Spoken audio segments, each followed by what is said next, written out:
A new bill could solve a broadband internet crisis in Arkansas. Coming up, how the state's broadband office plans to help areas directly affected. Plus, the U.S. Air Force is on a critical mission as the need for aid in Gaza reaches desperate levels, and the death toll surpasses 31,000. And Americans fear fully self-driving vehicles. Later, a look at a new study in survey and why drivers aren't willing to give up full control of the steering wheel.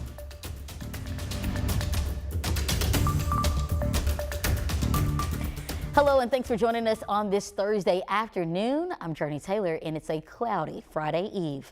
We are expecting a shift from what we've seen so far in the weather system. We're going to be joined by meteorologist Scott Covert. And Scott, what do we need to know right now moving into the rest of the day? Yeah, Jurnee, truly right now is that calm before the storm. We are expecting a round of severe weather to develop this afternoon, probably continuing for many of us into the evening hours. Here's the latest severe weather outlook. You'll notice that orange level 3 risk now encompasses a large majority of Arkansas, including parts of the central Arkansas metro area. This orange represents a level 3 out of a potential of 5. Now the level 2 in yellow, that's also been expanded now, including the rest of Arkansas. So no matter where you're at today and tonight in Arkansas, you're under a level of severe weather. Now things are pretty calm out there right now. We do have cloud cover that's starting to break up. And as that cloud cover breaks up, our atmosphere destabilizes, which is just another way of saying there's going to be an increasing amount of storm fuel that will aid in the development of those severe storms. We already have watch boxes, storms developing in parts of central Oklahoma. That activity moving our direction. Temperatures right now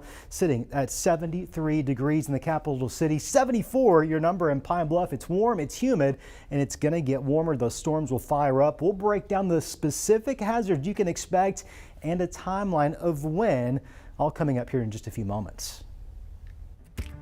All right, Scott, thank you. Well, new at noon, Jacksonville police are investigating a shooting that left one person wounded. Officers responded to a shooting last night at the Wingate Square Apartments on 701 Poplar Street. When they arrived, one male victim was discovered with a gunshot to the leg. He was transported to a local hospital for treatment. At the moment, there is no information on a suspect, but we will continue providing more information as it becomes available. Meanwhile, a Sherwood man is now in custody. Arkansas State Police arrested 51-year-old Robert Daniel Payne Jr. and charged him with 8 counts of distributing, possessing, and/or viewing sexually explicit materials involving a child. He managed to evade his arrest for more than 2 years from a warrant issued in September of 2021.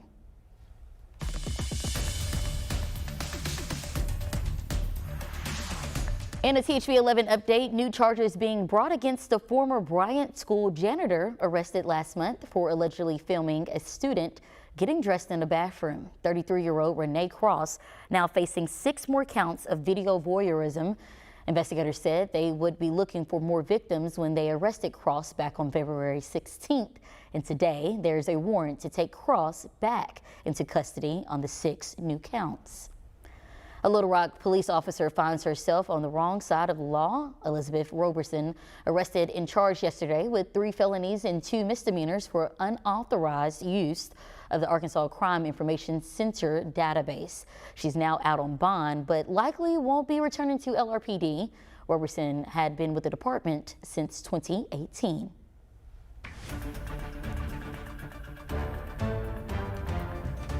Next week, a new resource will go live to help bring internet service to all Arkansans. Through the infrastructure package passed under President Biden, Arkansas is receiving a little over $1 billion to expand internet access.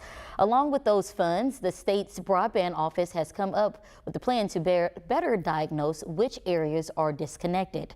Part of that plan is a new map that allows Arkansans to self-determine if it's accurate or not based on what they're experiencing near their home. So here's how the new process will work. Next Wednesday, internet providers, some nonprofit organizations, and local government will be able to challenge spots on the map to pinpoint which areas are actually without service. Any Arkansan will also be able to suggest that their area be challenged. The map is available to view right now, and you can access it at the website on your screen right now. That is register.broadband.arkansas.gov. But again, the challenge process won't open until next Wednesday.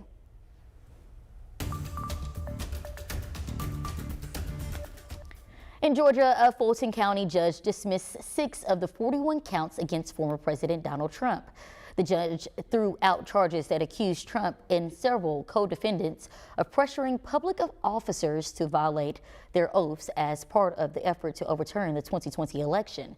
The move is considered a legal setback for prosecutors, but Trump still faces 10 charges in the case. International aid organizations are saying children in Gaza are dying of starvation and warn of looming famine. CBS's Ian Lee reports as the United States and several other countries airdrop food and work to deliver badly needed aid.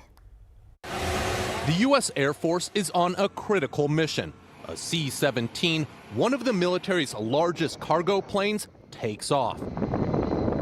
On board is badly needed aid. Once over Gaza, it's delivered to starving people on the ground. Drops like this provide a lifeline to Palestinians. It's easy to see why. Most live hand to mouth, relying on soup lines. This volunteer says the situation is difficult because of Israel's blockade. We find little that we can cook. The Muslim holy month of Ramadan is a time for fasting, but during the war, every bite is a blessing. For the Abu Rizk family, that means eating in what used to be their home. There's nothing that we can offer our children. No fresh food or meat. We only eat soup and canned food, says Mahmoud. On Gaza's coast, engineers build a makeshift pier for the delivery of 200 tons of aid from Cyprus. This will be the first of many, hope organizers. I'm very hopeful that we can be bringing millions and millions of meals daily. But as the fighting rages, getting food to those who need it is a challenge. Israeli troops continue to engage Hamas militants in street-to-street fighting in southern Gaza, while millions of displaced Palestinians hope to survive another day in this months-long war. Ian Lee, CBS News, London. Happening now, the Pulaski County Courthouse is hosting an auction for the big Country Chateau apartment complex. Now, you may remember it was shut down by the city of Little Rock over the summer for safety violations after years of complaints. Well, today it will be sold in its current state. Bidding will start at just over $3.3 million, with the baseline bid coming from the mortgage company and what they're owed from the last big Country owners. If no one bids, the mortgage company could look for a judge to force the old apartment owners to pay up. And the city of Little Rock is already working to make sure what happened at Big Country Chateau doesn't happen anywhere else. And it starts with tenants speaking up. Little Rock Director Anton Phillips introduced a proposal to add penalties to landlords who do not keep their properties up to code.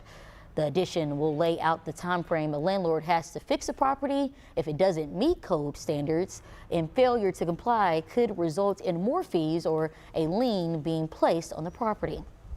It takes a certain amount of courage, I think, for the people who come to the city board to explain their living conditions. Now, Phillips will work to finalize his proposal into an ordinance to present to the board. He hopes to have it finished and voted on before the end of April. Actress Olivia Munn is raising awareness on breast cancer. Coming up, how a tool can help assess women at risk of being diagnosed with the disease. Scott? Tracking a likelihood, in fact, of strong, even severe thunderstorms across a good majority of Arkansas. Those skies are cloudy now. Storm fuels developing. Thunderstorms will begin initiating soon. We're tracking those and tonight's severe weather risk, all coming up when we return after this break.